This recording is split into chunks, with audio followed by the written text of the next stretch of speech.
ઊંચો ગઢ ગિરનાર કે જેના ઉપર વરુણ દેવે જળાભિષેક કર્યો। ગિરનાર પર એવા તો મેઘરાજા વરસ્યા કે પગથિયા ઉપરથી જાણે કે ઝરણા વહેતા હોય તેવા દ્રશ્યો સર્જાયા। ગિરનાર પર્વત પર આહલાદક દ્રશ્યો સર્જાયા છે। વરસાદી પાણીના વહેણ વચ્ચે પગથિયા ઉપરથી શ્રદ્ધાળુઓ પસાર થતા જોવા મળ્યા।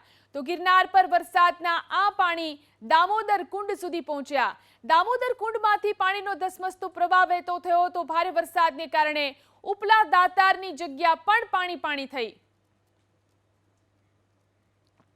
ઊંચો ગઢ ગિરનાર કે જેના ઉપર વરુણ દેવે જળાભિષેક કર્યો। ગિરનાર પર એવા તો મેઘરાજા વરસ્યા કે પગથિયા ઉપરથી જાણે કે ઝરણા વહેતા હોય તેવા દ્રશ્યો સર્જાયા।